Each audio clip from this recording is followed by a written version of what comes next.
पार्वती और गणेश जी, तीनों के कुछ गहरे अर्थ भी हैं, कुछ ऊपरी अर्थ भी हैं, सार्थक दोनों ही हैं। बाहरी ऊपर के अर्थों को लेकर के हम पूजा पाठ करते हैं।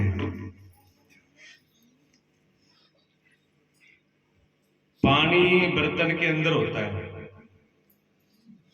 जहां दूध घी जो भी हो वो बर्तन के अंदर होता है, और जब उसको गर्म करना होता है तो क्या करते हैं, आंच जो है वो बर्तन को लगाते हैं, लेकिन गर्म जो उसके अंदर होता है वो भी हो जाता है। उससे उल्टा भी होता है, अंदर अगर ठंडी या गर्म चीज डाल दो तो बर्तन भी गर्म और ठंडा हो जाता है। दोनों का एक दूसरे से प्रभाव पड़ता है, ठीक है। इसी प्रकार जो हम अपनी बारी पूजा जो करते हैं, भगवान शिव को जो कुछ चढ़ाते हैं, फूल पत्ती जल दूध पूरा जो भी चढ़ाते हैं, बहुतों को पता नहीं है क्या चढ़ाना चाहिए, कैसे चढ़ाना चाहिए, क्यों चढ़ाना चाहिए, क्या मतलब है, लेकिन व्यर्थ घर भी नहीं जाता, मतलब खराब नहीं जाता है, उसका फल मिलता है, निश्चित रूप से मिलता है। भाव कुभाव आलस अल्प, तुलसीदास जी ने लिखा है, भाव से कुभाव से आलस से निंदा में पड़े पड़े अगर राम या शिव जी आ जाए तो खाली हो जाए, उसका भी फल मिलता है। कैसे भी ले लो, वासी आगे भी ले लो, कोई बात नहीं, चाह पीटी है तो वासी में हरे राम के तो वह भी खाली नहीं जाता। हाँ, तो कोई भी कैसे भी पूजा करे भगवान उसको स्वीकार करते हैं, लेकिन जान के करे, एक तो अनजान के करे और एक जान के करे, दोनों में रात और दिन का अंतर होता है। भगवान कृष्ण ने गीता में कहा है कि बिना जाने किया हुआ अभ्यास योग वैराग्य, उससे जान कर किया हुआ कई गुना ज्यादा फल प्राप्त होता है। पढ़ा होगा गीता शंकर भगवान?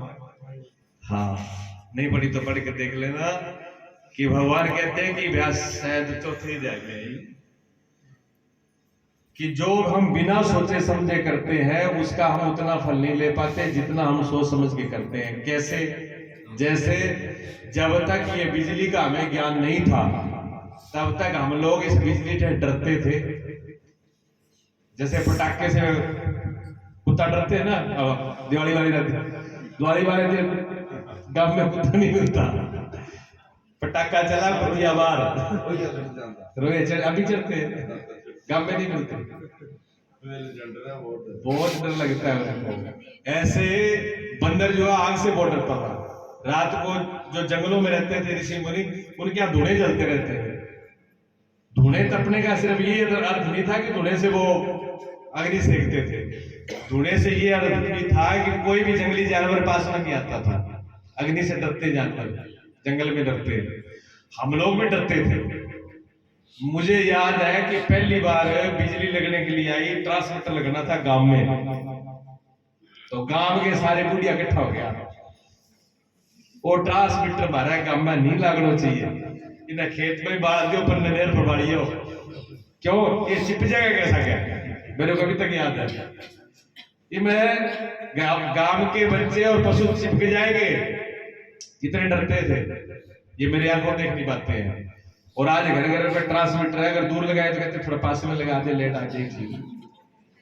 हाँ, डोरी कम चाहिए, डोरी कम चाहिए, पैसे बिजली लाइट ज्यादा रहती है, 50-50 हजार रुपए सिक्योरिटी भर रहे हैं ट्रांसमीटर लगाने के लिए, दूसरों को छोड़ो, हमने खुद ही लगवाया। क्यों? उसकी महत्व को समझ गए, उसको जान गए।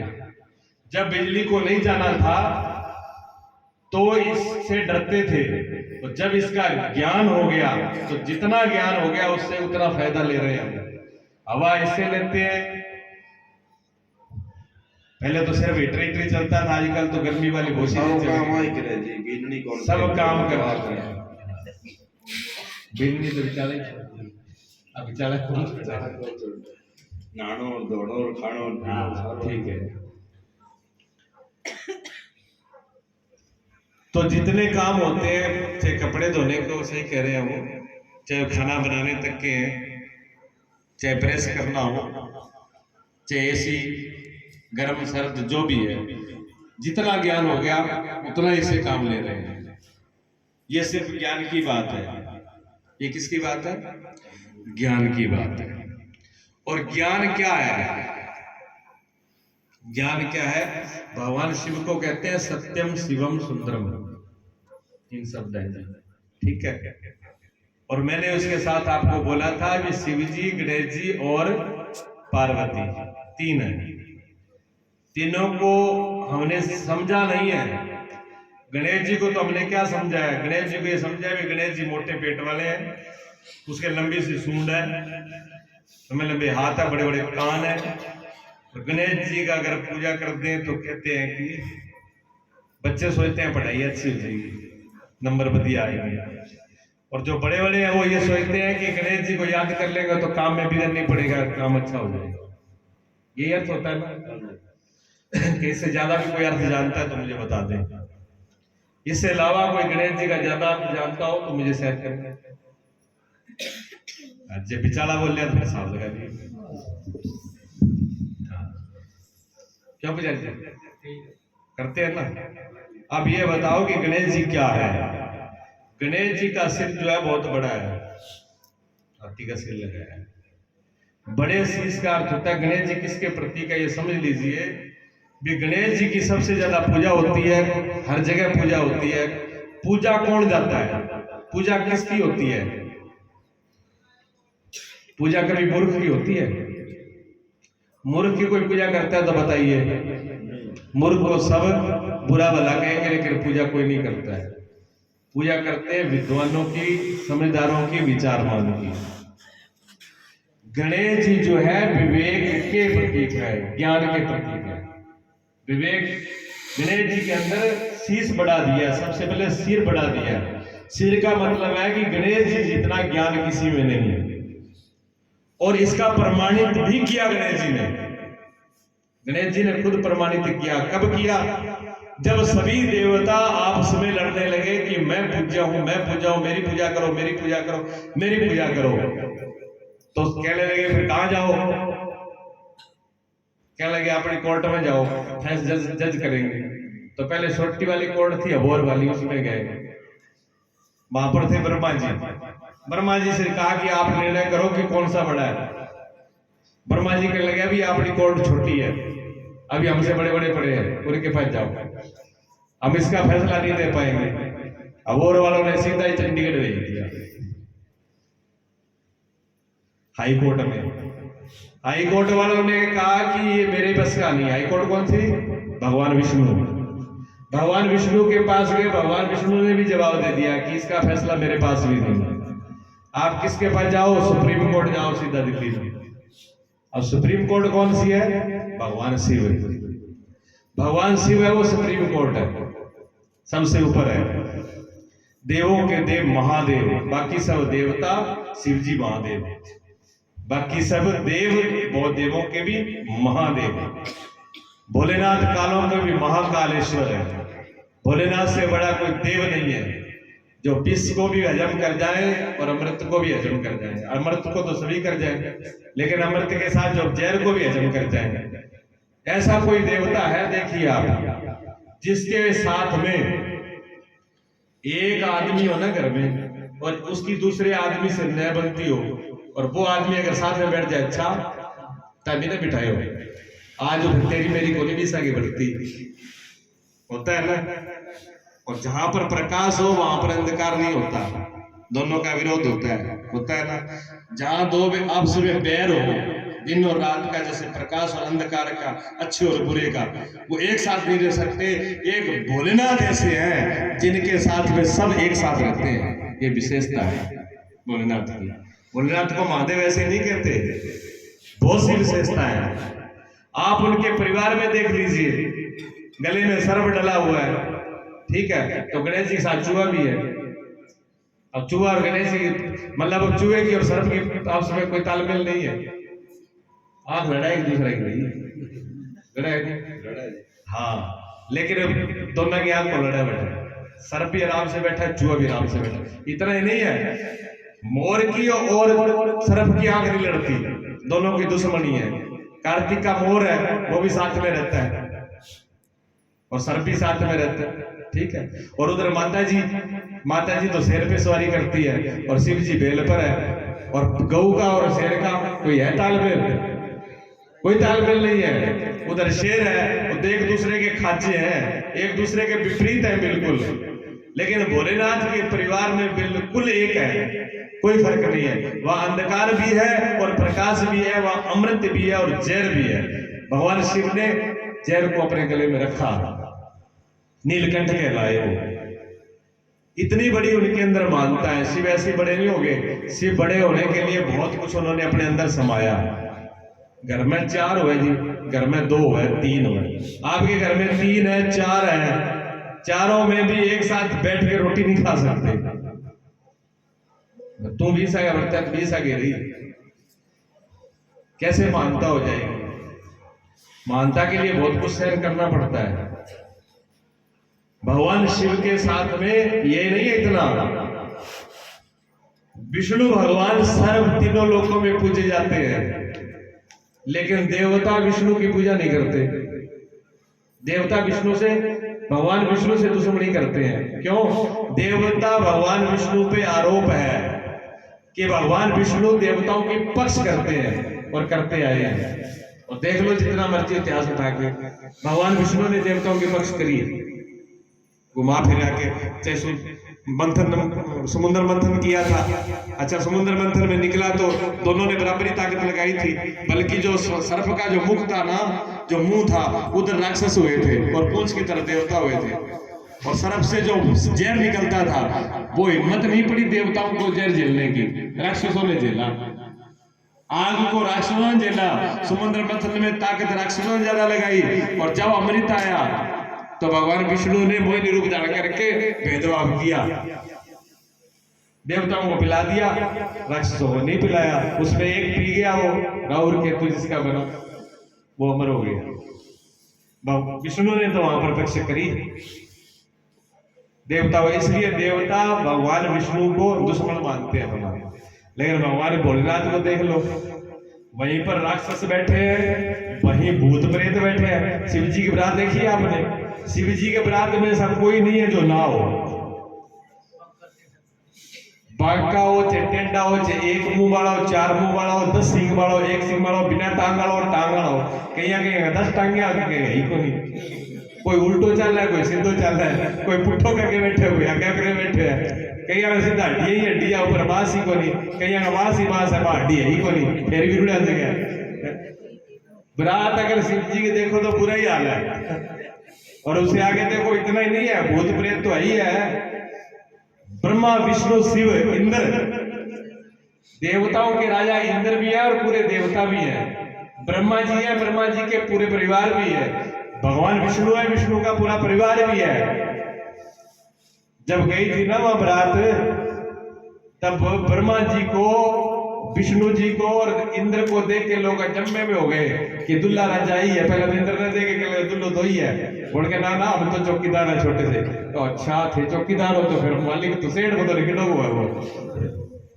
फिर ला रहा है विष्णु जी देख के इतने सुंदर थे, उन्होंने कहा दुल्ला तो यही है बस। उन्होंने कहा आप कहना ना, हम भी नौकरी है साहब, दुल्ला तो पीछे ही आ रहे हैं। बताओ, ऐसे ऐसे जो थे वो भी उनके पीछे, किसी ने दूल्हा बनने की हिम्मत नहीं पड़ी। लोगों ने कहा देखो दूल्हा कैसे होगा, और दूल्हा जी बैठे ला किया बंद का ऊपर पुप्पा मुंह करके, क्या वो है क्या दुल्ला तो है क्या, वो है दुल्ला, वो पागल है। उसका हालत देखे, भूत प्रेत देखे, पीछे जो बारात देखी। अब घरगा टापरा पे तो ये बैठे ये देखा नहीं, घरगा टापरा वो सांस मां हो रही है, सीधा टापो टाप घिरे है, अगला ही कमरा गमा गुजरा गमा। बहू पूछे क्यों हो, पूछ ना क्यों हो, कहेगा पूछ ही ना, मेरी सांस बढ़िया धड़कन बज रही है। शिव जी का हाथ देख देख तो ही बताओ तो सही, कब हुआ है नहीं बीन है, वो पागल है। माँ कह लगी पागल की था क्या पागल है, क्या माऊ वो बंद पर बैठे हो, क्या फिर क्या बंद पर बैठे हो तो क्या घोड़ो कौन ही हुआ, अब सारा तो कोनी भी घोड़ी मिल जाए, घोड़ी की सारा को नहीं मिले और हो सके बाका गांव में घोड़ी ना हुए कहना, और हो सके बाका रिवाज ही बंद की हुआ है क्या ना वो तो पागल है पर कोई क्या तरना के ठाका बैठे खत्म करके हो। चलो मोरी बात है, रिवाज है, पर बैठे तो सीधा पास है, वो बैठे पुट्ठा पास है। भोलेनाथ की यही हालत थी। मतलब भगवान शिव इतने सम्मान वाले भी हैं, सबसे श्रेष्ठ भी हैं, लेकिन अमान सबको मान दिया, लेकिन आप अमानी, मतलब खुद को अहंकार नहीं है, खुद के अंदर घमंड नहीं है, खुद के अंदर कोई ऐम नहीं है कि मैं सबसे बड़ा महादेव हूँ। गठे बिठा दो, बल्द पर बिठा दो, नीचे बिठा दो, पुट्टो सीधो बिठा दो, ठीक है, चाहे पहरा दो, बागंबर पहरा दो तो ठीक है, नंगा बिठा दो तो ठीक है, विभूति लगा दी वो भी पाउडर क्रीम है, नहीं लगाई तो भी पाउडर क्रीम है। वैसे भगवान शिव का स्वरूप पता है कैसा? कर्पूर गौरम करुणावतारम संसार सागर। ये स्तुति आप मंत्र सभी पढ़ते हो, कपूर देखा ना आपने? कपूर, हाँ, कपूर से भी ज्यादा गोर, कर्पूर गौरम, कपूर से भी ज्यादा गोरे हैं। इसलिए भूति लगाए रखे, कोई नजर ना लगा दे, काला पीला जानेंगे। ते तो टिक्को एक लगाओ, शिव जी पूरे कालो काला से लगा के रखा है, कोई टिक्को लगा ही ना दे कोई नजर। क्यों? पार्वती एक लगाई पीछे बोल छोड़ो, 108 जन्म पार्वती ने 108 जन्म नहीं पीछा छोड़ा शिव जी का, एक करी देखियो बस। विवाद में शिव जी ये धार ली भी आपा भभूति लगा के रखना भी कोई लारा पड़ी ना से, काला पीना बने के रो अपना कोई लारा आवे ना। क्यों? शिव जी ने मेरो है भी एक को पंगो तकड़ो है, जेब 2-4 और आ गई तो छापो तकड़ो ही हो जाएगो। एक चोर वो फंस गयो, चोर गया चोरी करना, किंग घेरे गयो सेठ पे मारा, सेठ जी या कोई पीसा होगा वो, पर वो गयो तो पीसाड़ा के चक्कर में हो जाके बैठा खड़े रह गयो, खड़े रहो अब फंसो कहते बिना हंसी आ गई। हंसी के बाद वो आई, वो गयो तो चोरी करना हो, और अगला गई 2 देवी, 2 पत्नी पे 2 ब्याह उड़ा, 2 ब्याह उड़ा, इन्हें टाइम लेट उड़ो, रात ना टाइम लेट वो आपके साथ चोर भी साबु जावे ना, लेट ही जावे। चोर गया लेट, क्योंकि सो जाए तो चोरी करे, उसको क्या पता था। अब पति बेचारा डरता डरता रात को लेट आया भी दोनों देवी सोचे तो मैं जाऊंगे रे, वो इसलिए लेट हो गया था भी ये दोनों सोए तो मैं जाके सोऊं। अच्छा वो दोनों इंतजार कर रही भी आड़ दो कभी तो घर बढ़ेगा। एक ऊपर रहती एक नीचे रहती, वो नीचे वाले को ये था कि ऊपर नहीं जाना चाहिए, और ऊपर वाले को ये था कि नीचे नहीं रहना चाहिए। अब जाग तो लो रही थी, और वो आगे वो बेचारा इंतजार करते करते आए भी सो जाए तो मैं जाऊं। अब वो आया घर पे आकर के उसने धीरे धीरे कुंडा खोला, धीरे से आया, पर देवी जग रही थी। देवी पहले नीचे वाली उठी, हाँ आगे आगे चलो। एक तो आते आती रात को है, और फिर चुपचाप ऐसे बिल्ली की तरह चोर की तरह आते हैं, चलो अब मुंह धो के रोटी खा लो, ठंडी होगी। तब तक ऊपर वाली आ गई। अच्छा रोज वही आके बैठ जाते हैं, आधी रात को आएंगे, ऊपर आने को फुर्सत नहीं है, ऊपर नहीं आ सकते तुम। बा बिल्लू आ गई, भाई बिल्लू एक ना हाथ ऊपर पकड़ लियो, एक नीचे पकड़ लियो, बेचारो डेढ़ हड्डी को पहले ही हो, हड्डी उसकी पहले ऐसी थी, अब वो एक ऊपर खींचे एक नीचे खींचे। अब हालत खराब होगी, चोर देख रहा था वो आगे छुपे, उसको आगे हंसी भी होती, हाथ माजे हो, उसको हंसी आ गई। वो हंसी आते ही भावे दो ही तगड़ी है दोनों, वे दो ही बिल्कुल आप घर को दियो छोड़, अभी चोर ना पकड़ लियो, तब से बड़ी फिर होगी चोरी कर। तू यहाँ क्या कर रहा है? अब चोर को लिया पकड़ करके वो कहते देखो हाथ जोड़े मारियो ना, बस फेंको भी कर दूंगा, बस मारना नहीं। चोर ने हाथ जोड़ जोड़ के रात तो निकाल ली, दिन सुबह हो गई। अब उनको क्या करें, इसको ले चलो कोर्ट में ले गया इसको। अब उसको ले गए जी थानेदार के पास ले गए, बड़े थानेदार आया, थानेदार ने कहा क्यों बेटा चोरी करी? कहा साफ जरूर करी। अच्छा करी थी? थानेदार ने कहा भी आदमी तो मानता भी है, कि सच बोल रहा है, हम डंडे मारते हैं, पीटते हैं, धमकाते हैं, 100 बात करते हैं, तब चोर हाँ भरता है कि चोरी मैंने की, और ये तो बस नाम लेते ही कर गया। वो कह जी ज्यादा जरूरत ही कौन, थारो पहला रिमांड देने तैयार हो, बोलने की जरूरत, ठंडा रिमांड लेने की कोई जरूरत को नहीं। चोरी मैं करी, पर करी को नहीं, चोर हूं मैं, पर इनके घर पे मैंने चोरी नहीं करी। पूछ ले बोले, क्या जी चोरी तो नहीं करी? जब चोरी करी नहीं फिर तू पकड़ा कैसे गया? थी क्या पकड़ो तो मैंने हंसी आ गई, पकड़ तो मैं हंसी हो गए हो। तो फिर तब सारी बात उन्होंने बताई बताई तो उसने कहा ठंडार ने कि अभी तू ईमानदार है, आज तक ऐसा चोर हमको कम ही मिला है, कोई इक्का दुक्का जो ईमानदारी से सारी गलती स्वीकार कर ले, और तूने स्वीकार कर ली। अब तू ये बता भी तेरा सजा क्या है, तेरी मुंह मांगी सजा दूंगा। उसने आज जोड़ दिया, थानेदार जी जो मर्जी सजा दे दियो पर 2 ब्याह ना करवा दियो बोले डटो तकड़ो है। तो शिव जी जो है, भगवान शिव जो है भूति लगा के रखते, पार्वती जी एक ही भूत है, ज्यादा ठीक और टिप टॉप कर रहे हो, नहीं तो फिर कोई आग रख ले वो दिक्कत हो जाएगी। शिव जी जो है लगा के रखते हैं। तो दूसरा भाव, हंसी का भाव अलग है, लेकिन भाव ये है कि भगवान शिव के पास सारी चीजें हैं, इसलिए महादेव है। मान लो विभूति इतने गोरे भी हैं और काले भी हैं, दोनों चीज है भगवान शिव के साथ। विभूति रख कर लगा के रखते हैं, और कोई भी श्रृंगार की जरूरत नहीं है भगवान शिव को। इतने सत्यम शिवम सुंदरम, सुंदर जो है सत्य, भगवान शिव जो है सत्य भी है, यानी भगवान शिव कभी मिटते नहीं है, इसलिए कालों के महाकाल है। भगवान शिव का कभी विनाश नहीं होता। सत्यम शिवम, शिव का मतलब होता है कल्याण। भगवान शिव कल्याण मात्र है। जैसे प्रकाश जलते ही अंधकार को दूर करना नहीं पड़ता, प्रकाश जलता है तो अंधकार अपने आप दूर हो जाता है। इसी प्रकार भगवान शिव की जो पूजा करता है उसको अपने कल्याण की सोचनी नहीं पड़ती, उसका कल्याण तो अपने आप ही हो जाता है। बाकी देवताओं से तो कल्याण मांगना पड़ता है, भगवान शिव से कल्याण मांगना नहीं पड़ता। इसलिए भगवान शिव को भोग और मोक्ष, माने भोग और योग दोनों के देवता माने गए हैं। भगवान शिव की पूजा करने वालों को इस संसार में तो सुखी रहेगा ही रहेगा, इस संसार में उसको कोई कमी नहीं आएगी, लेकिन बाद में उसको योग भी प्राप्त होगा, कल्याण भी होगा। दूसरे देवताओं का ऐसा नहीं है, दूसरों देवताओं में आप जो मांगोगे वो ही मिलेगा, लेकिन भगवान शिव में ये विशेषता है कि यहाँ तो आपको सुखी रखे ही रखेंगे, वहां भी आपका आगे का रास्ता भी आपका साफ कर देंगे। ये भगवान शिव की विशेषता है, यानी योग और भोग दोनों को एक साथ दे देना, दूसरों की बस। तो भगवान शिव में बहुत बड़ी विशेषताएं हैं, एक नहीं है। तो भगवान शिव की पूजा करने वाला कल्याण को प्राप्त होता है, आनंद को प्राप्त होता है, शांति को प्राप्त होता है, अमृतत्व को प्राप्त होता है। आपने देखा होगा किसी को भी हारी बीमारी हो जाए, किसी को भी कष्ट आ जाए, किसी को भी कोई बहुत बड़ा मृत्यु जैसा दुख हो, तो किसी भी ब्राह्मण, किसी भी पुजारी, किसी के पास जाओगे तो वो एक ही कहेगा भगवान शिव की पूजा करो। भगवान की शिव की पूजा बगैर और किसी का मंत्र नहीं है। मृत्यु को भी दूर करने का मंत्र सिर्फ एक ही है, महामृत्युंजय मंत्र, जिसका नाम है महामृत्युंजय। मृत्युंजय का मतलब होता है मृत्यु को जीतने वाला। भगवान शिव का ही मंत्र है जो मृत्यु को जीत सकता है। और किसी देवता का मंत्र है तो बता दो मुझे, कोई और देवता का किसी भी का भी मंत्र नहीं है जिसको जप करके मौत को जीत लो, लेकिन भगवान शिव का मंत्र है जिसका नाम महामृत्युंजय है, उसको जपने वाला मृत्यु को जीत जाता है। ये नहीं कि रास्ते नहीं है भगवान के, भगवान के बहुत से रास्ते हैं, भगवान की तरफ जाने के बहुत से रास्ते हैं। तो ये तो भगवान शिव की बात मैंने बताई।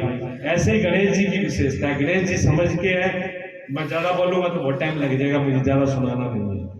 गणेश जी कभी फिर समय आएगा तो बताएंगे। गणेश जी के एक एक जो सिर बड़ा है, सिर बड़े का मतलब है जिसमें ज्ञान है। और पूजा कौन जाता है? आदमी सभी जो है वो 3.5 हाथ के होते हैं, और आदमी में 5 ही तत्व होते हैं, अग्नि जल पृथ्वी, 2 ही आंखें, 2 हाथ, 2 कान, सबके एक बराबर होते हैं। लेकिन किसी किसी आदमी को सदियों तक पूजे जाते हैं। महात्मा गांधी को क्यों याद करते हैं? स्वामी विवेकानंद जी को क्यों याद करते हैं? आदि गुरु शंकराचार्य को याद करते हैं? इनके हम उदाहरण क्यों लेते हैं? क्योंकि उनके पास जो विचार था, उनके पास जो समझ थी, वो हमारे पास नहीं है। हम उनके विचारों को याद करते हैं, ना कि आदमी को। बताइए, कोई आदमी याद आता है? आदमी नहीं याद आता, आदमी के विचार याद आते हैं। जिसके जितने सुंदर विचार हैं, जिसके जितने अच्छे विचार हैं, जिसके जितने महान विचार हैं, वो व्यक्ति उतना ही महान होता है। विचारों से ही व्यक्ति महान बनता है, न कि खाने पीने से बनता है, न कि शरीर के दंड बैठक लगाने से बनता है, न कि शरीर के मोटे ताजे और पतले से बनता है, न कि शरीर की लंबाई चौड़ाई से बनता है। बस व्यक्ति के अंदर अगर विचार महान है, विचार सुंदर है, विचार उत्तम है, तो वो पूजनीय है। और जो जो भी महापुरुष पूजे जाते हैं, आप उनके नाम लेके देख लो, याद कर लो, हम उनके विचारों से प्रभावित हैं। विवेकानंद जी के विचारों से प्रभावित है, महात्मा गांधी के विचारों से प्रभावित है, आदि गुरु शंकराचार्य के विचारों से प्रभावित है। अगर भगवान कृष्ण की गीता ना होती, अगर भगवान कृष्ण की गीता न होती, अगर गीता का ज्ञान अर्जुन को न सुनाया होता, तो 90% दुनिया में भगवान मानने को तैयार नहीं होते। जो वो ज्ञान जो है ना भगवान का, वो ज्ञान मजबूर कर देता है अगले व्यक्ति को झुकने के लिए, पूजने के लिए। गीता मजबूर करती है पूरी दुनिया को भगवान स्वीकार करने के लिए। तो पूजा किसकी होती है? विचार की। कौन से विचार? सुंदर विचार, श्रेष्ठ विचार, अच्छे विचार, उत्तम विचार, विचारों की पूजा होती है। इसलिए गणेश जी का जो सिर है वो बड़ा लगाया गया है। और कोई भी काम करना हो तो हम गणेश जी कहते हैं ना, श्री गणेश कर लो, गणेश जी का नाम ले लो। क्यों लेते हो? उसका कहने का मतलब होता है कोई भी काम करो विचार के करो, सोच के करो। बिना सोचे समझे, बिना विचार के काम करोगे तो आप फेल हो जाओगे। तो गणेश जी का मतलब ये नहीं कि आप गणेश जी की पूजा करो, लड्डू से बढ़ाओ, तो भी नहीं। अगर आप विचार भी कर रहे हो तो गणेश जी की पूजा हो रही है। तो कोई काम करने से पहले विचार अच्छी तरह से कर लेना चाहिए, और विचार उत्तम और श्रेष्ठ होना चाहिए, तो वो काम कभी भी फेल नहीं होगा। इसलिए कोई भी काम करने से पहले विचार की आवश्यकता है, और विचार ही गणेश जी है। बिना गणेश जी के सिद्धि होगी नहीं, ठीक है ना। और माता पार्वती तो शिव का रूप, शक्ति का रूप है। बिना शक्ति के कुछ होता नहीं है।